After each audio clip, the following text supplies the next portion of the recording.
Hi guys, I'm Eza and welcome back to my channel. So today I'm going to be doing a book review of Kapal Terakhir Di Dunia Episode 1 by Teme Abdullah.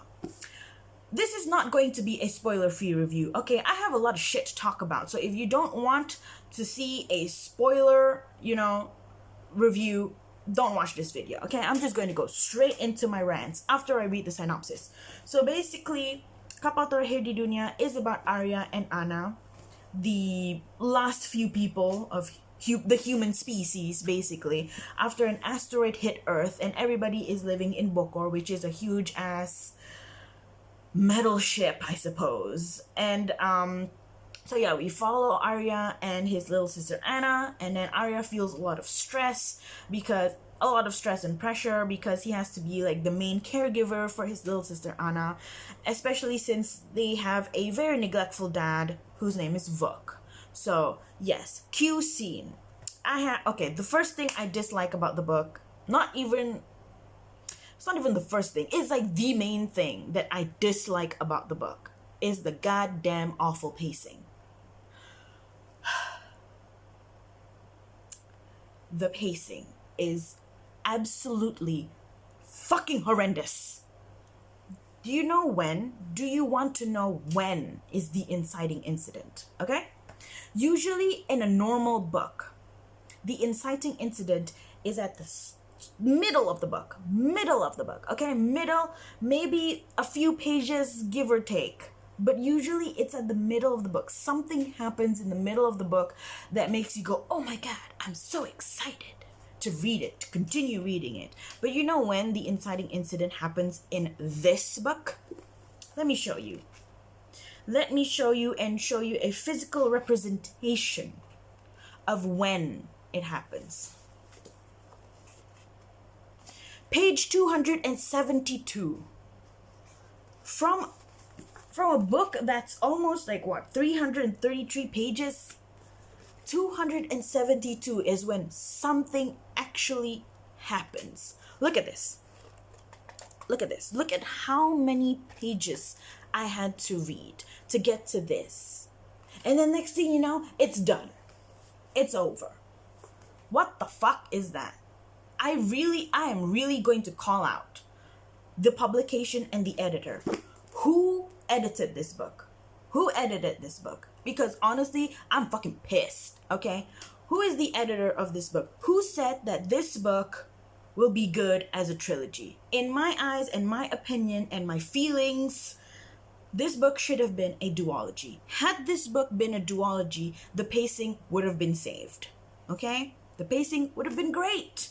We could have seen it would have hit at the right point where you go to the second book, And then the second book will go through the end. But no, we get a trilogy. Why we get a trilogy? My thinking is that it's because it's Teme Abdullah. He's pretty famous in Malaysia and author. Dumb, I guess. Is he a good author? Up for debate. I'm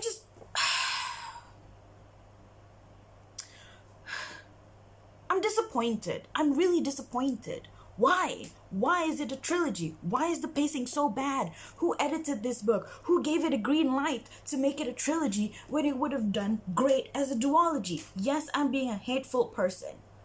But I'm not the only one who's thinking this. It's just that other people are nice about it. Okay, other people who have read this book are nice about it. They say, the pacing is, it's not that great. Yeah, it's not that great. It's fucking horrendous. Fucking horrendous. I can't believe it. Okay. Aside from the pacing, I will go into other things that I dislike. Like, if the pacing was bad, I get it, Like, he wants to do, world building shit, show how Arya lived in Sector Biru, explain what is Sector Biru, how many sectors there are in Bokor, which is, you have Aras Atas, Aras Tengah, then you have Sector Hijau, Kuning, and Biru, right? He wants to explain all of this, he wants to do all the world building, but I'm going to be honest with you. His writing is not phenomenal. His writing did not blow my socks off. So it does not warrant for him to write a book where the inciting incident happened at page 272 of a 300 plus page book, okay? It doesn't warrant it. If your writing is like J.R.R. Tolkien or George Martin, right? Fine. If your writing is like extremely superb, that it just like, I don't know, it just made me invested. It just made me like, it swept me off my feet. Then fine. Fine, I am completely willing to close not only one, but both my eyes whilst reading this book. A conundrum, I know. But let's be honest, his writing is not the best, okay? And not only that, we get a main character who's Arya, again, if you forget, Arya, who is a pretty chill dude. You know, he's a really easygoing guy. I don't want to read about a character who's easygoing. I want to read about a character that has goals, that has motivation, that has wants. Yes, Arya has wants, motivations, and goals, but it's not strong enough. You know, he's just kind of like, oh, this is my life now. I'm so sad. I'm so depressed. But then it's like he also says that he wants to be a good hunter to provide for his very sick sister. Like, he wants to be a good hunter so she would get enough creams, enough food to get better. But you don't see him doing it, which again goes into another thing that I'm going to talk about, which is showing, not telling, right? So, in Arya's case, he wants to be a good hunter, right? He tells us, the reader, that he wants to be a good hunter. But I'm not seeing diddly squat, okay? I do not see him go, practice. I don't see him being chummy with all the right people. Yes, maybe it's not his personality, right? It's not his personality to be chummy with people, but at the same time, how are you going to go and be the best hunter in a hierarchy of hunters if you're not going to be chummy with the right people, especially since you're also not training for it? What, is he supposed to be a prodigy just because his dad is a hotshot hunter? Oh my god, I'm so angry. I'm just so angry. Like, in Arya's case, I don't know. Honestly, if you asked me about this book and tell me, without reading the back of the book, right? Without reading the back of the synopsis, explain to somebody else about this book. I don't even know how to explain it because I don't know what the fuck is going on. All we read is about world building, world building, world building. Like, I don't know what Arya wants. Nothing happens basically up until page 272 where we find out Vuk died, and then you like, oh my god, something finally happened. And then it starts to become like a murder mystery and political drama, I suppose, because then Arya is like, okay, I need to find my dad's murderer.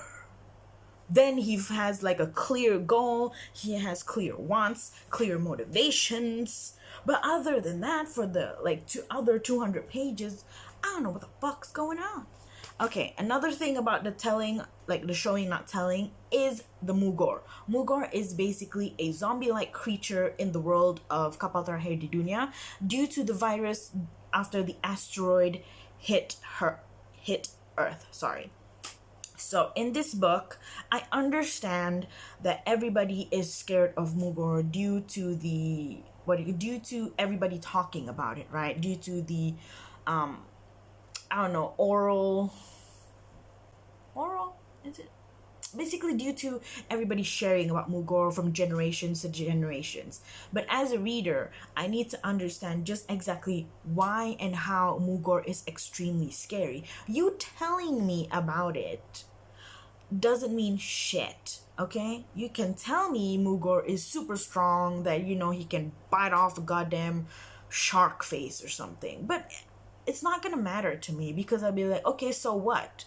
What is the contra and contrast? Like, what's the difference? You know, I don't understand. Like, I don't understand why Mugor is so scary just because he can bite off like a shark's face. Like, okay, so a lot of things can bite off a shark's face off, like an orca. I don't know. I'm just kind of like, okay. This is a bit nitpicky, right? This is a bit nitpicky, but it has been in my mind for a very long time because of the implications, okay? So in page, I think 88 of the book, if I'm not mistaken, let me see my notes here. In page 88, if I'm not mistaken, we find out that Arya's mom was killed off, right? And the reason why she was killed off was because she produced almost like 3 babies, like 3 defect babies, or babies with disabilities, or penyakit kulit, right? So it turns out that any woman in Bokor, right, who produced or gave birth to defect babies or babies with disabilities or penyakit kulit, they will be killed off for reasons. Because apparently to them, to Bokor and or Apate, Orang Atas, or whatever it's called, they don't want you to spread more like bad DNA, right? So they kill them off. But then it leads me to question a few things. Why? Why do you kill them off? If they are perfectly able women, right? Have their full limbs, everything is intact. Why would you kill perfectly healthy women off? If you're just going to complain about manpower the whole goddamn time, right? Why can't you just sterilize them? Because this links to another thing that I'm being nitpicky about. You kill off these women who are people's wives, right? You kill them off because they produce defect babies. So some of these men, they don't have wives. Hence, you give a, what do you call it? Demand and supply, yes. You give a demand of prostitution for sex, right? Because there is a lack of supply in the sex department because these men's wives were killed off. You have lack of supply of sex, you give a demand of supply, rising the demand of sex and prostitution. Hence, more people or more men go for prostitution, right? Prostitutes. Which again leads me to be thinking, what? What do you mean? You know? Okay? So you kill these women off, these perfectly able women, so it makes these men go to prostitutes. So these prostitutes makes me think like, okay, what are they using for contraception, right? How are they avoiding to get pregnant? Are they sterilized? Like, what is going on? Are they infertile? They're fertile? What's going on? Okay, so put that aside, right? Put that aside. It then leads me to think of like these people also have like Sector Biru has people called Batu, and these Batu people are like extremely disabled humans. Like they cannot contribute to Bokor any longer. They cannot work, they can't do shit anymore, right? So they're just like waiting for death. And then it just makes me think that if you can kill these women who are full able-bodied women, kill them off so easily, why can't you kill these people called Batu, people with disabilities, off, right? Because they're not contributing anything to Bokor. They're just like wasting oxygen, wasting resources, when you can use these women also for manpower. I'm pretty sure that you can find something for them to do. Like for these people, these Batu people who don't do diddly squat, why are you keeping them alive, right? Because the thing I say, yes, it's cruel for me to say this because I kind of think that Teme Abdullah is going for the homelessness situation in Malaysia and the world. But at the same time, I'm also thinking, well, you put this world in a dystopian world where resources are extremely limited. Even oxygen is extremely limited. So why would you have these burden, basically these people who are burdened, who waste oxygen, who waste resources, and they are not contributing to Bokor? Why do you kill them off, but then you have prostitution and you have matricide? Basically you're killing mothers off so easily, but then you're killing these Batu people. You're not killing these Batu people. So what does that mean, right?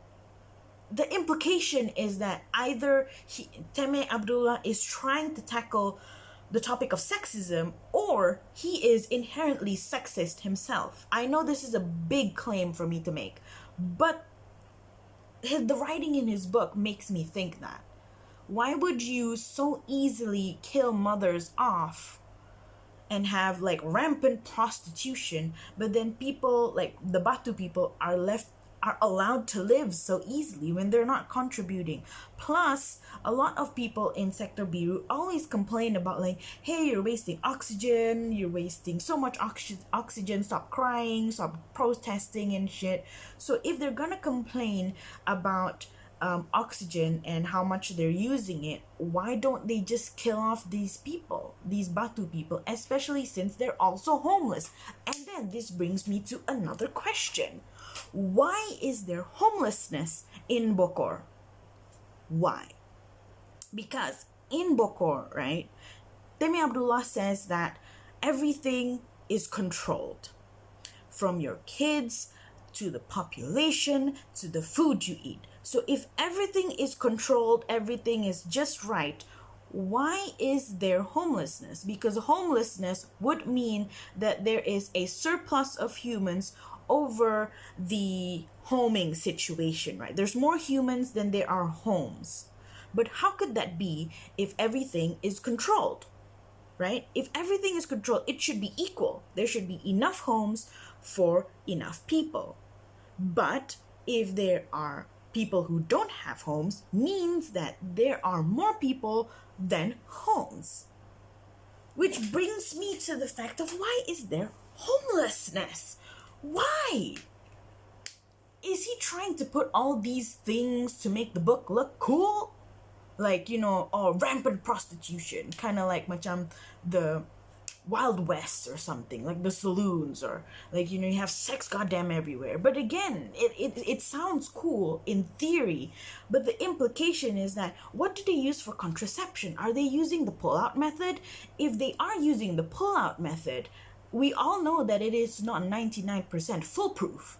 Even if you use the pull-out method, the chance of pregnancy is still there. Hence, if there's rampant prostitution and there's homelessness, how does Bokor say that they are controlling the population, right? So these prostitutes, do they get pregnant easily? What happens to the babies, Do they kill the babies? Do they not kill the babies?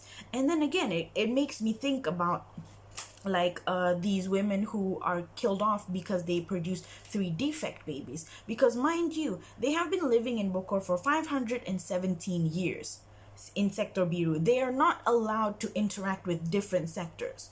So you're telling me that these women are going to get killed off because they produce 3 defect babies consecutively, but then again, they have been reproducing with the same people from the same sector for almost 5 centuries.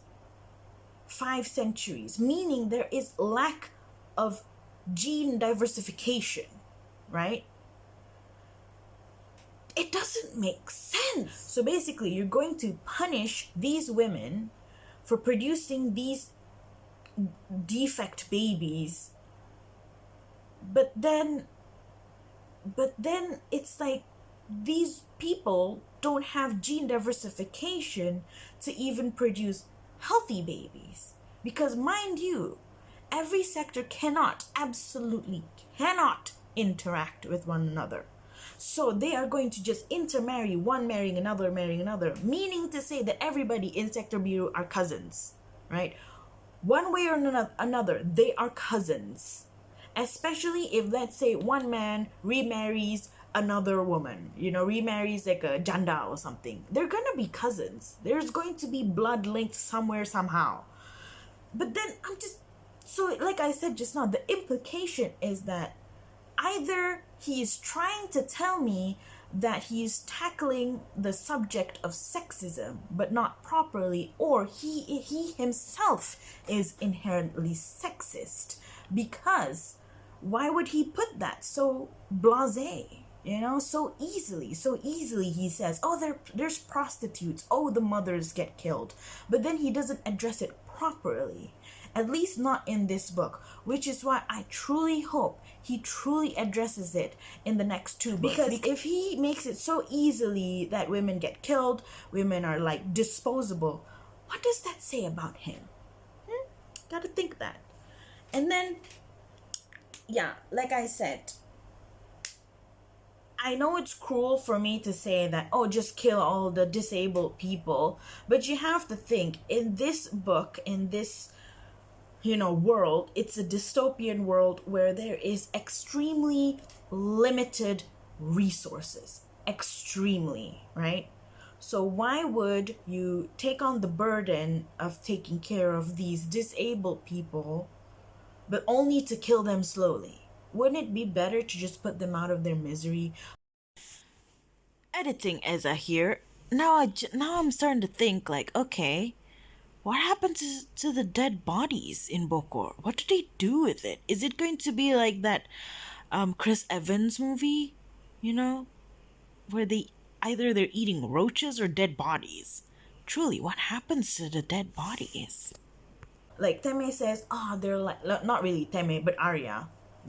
Arya says that, they're like fighting for their life. It shows that we're just doing this for human survival. If you're doing this truly for human survival, wouldn't it be better to actually cure the humans so the people who are, surviving are healthy? Like, it just doesn't make sense. Some of these things don't make sense, like the mother killing, the prostitution, the homelessness, the Batu people, the contraception. I just don't, Also, this is my speculation, but I'm pretty sure my speculation is fully correct. At least some parts of it. I can assure you, and I can predict that Earth is perfectly fine. I'm pretty sure it's completely fine. Because again, there's a flaw in the plot, right? Because you're telling me that Mugor is a type of zombie, right? A superhuman zombie, but still a zombie. So I'm thinking in two types of directions. Number one is The Walking Dead, and number two is I Am Legend, right? So let's go with the Walking Dead. In The Walking Dead, the zombies, whilst they are like super strong in a horde, and apparently in this book super strong on their own, they're still zombies, meaning that they are going to decay and they're going to rot. So, they're rotting away. But let's say they are not rotting away, right? They're not rotting away and they're perfectly fine. They're different types of zombies who do not decay. How did they survive 517 years on Earth? How did they do that? 517 years on Earth is a very long time. That's 500 years, 5 centuries, and 1 decade and 7 years. What did they eat? What did they do to sustain themselves? After they have probably eaten every animal known to man on Earth, right, for those 517 years, did they eat themselves? How did they survive? Because again, 5 centuries is very, very, very long. Very long. And as far as we know, nature in itself is very resilient. Mother Nature is very resilient. So you're telling me that these Mugor things survived 500 years. How did they survive? What did they eat? Because I am assuming that, okay, let's say that when you turn into a zombie, you basically kill everybody and kill everything, just bite everything. So let's assume that half of everything on Earth is eaten and the other half is a zombie. So then, of course, the current Mugor is going to start eating each other to survive, right? Because they got to do something with their time. But wouldn't that mean that the population of the Mugor will be less? It don't make sense. It don't make sense to me. Hello guys, I forgot to talk about not the Mugor direction, but the I Am Legend direction. Completely forgot to talk about it.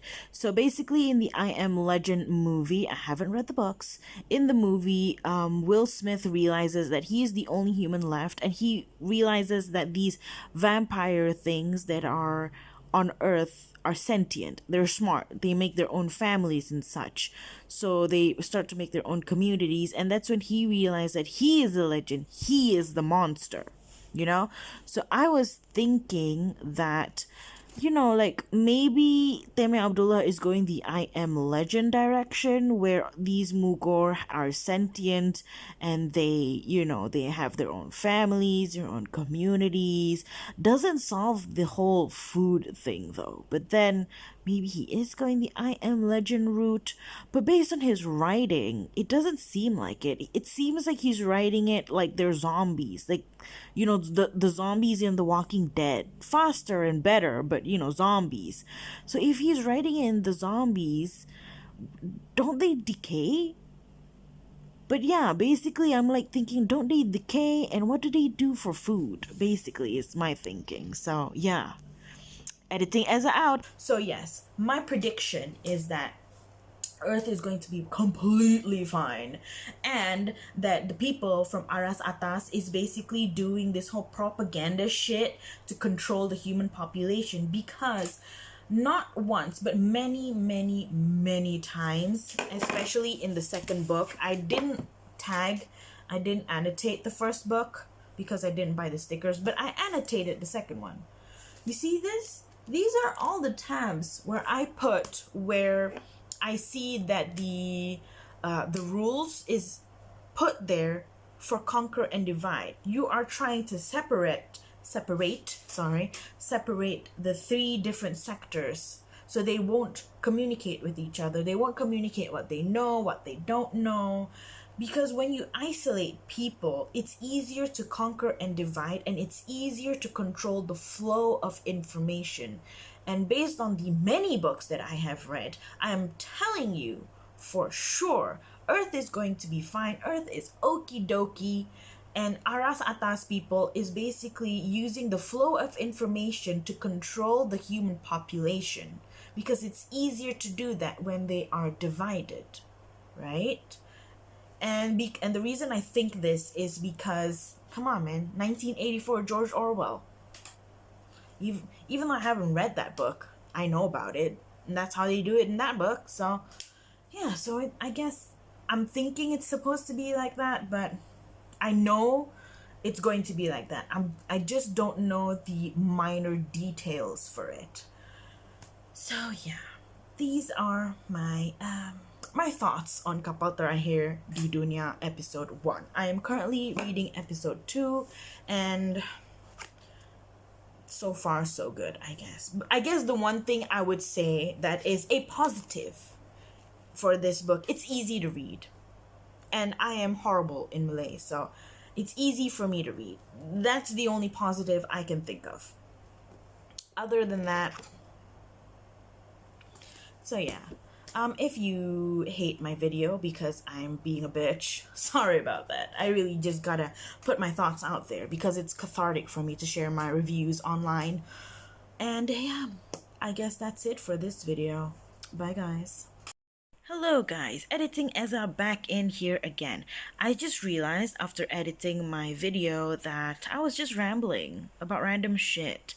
And not really giving you a full-length proper review, to which I say that I will link the other reviews for Kapal Terakhir Di Dunia that I enjoy down in the links down below, so you can also, you know, enjoy their reviews, which I enjoy. And basically what they have to say is more or less what I think about the book anyway, except mine has more random rantiness. So yeah, Editing Eza out. Bye.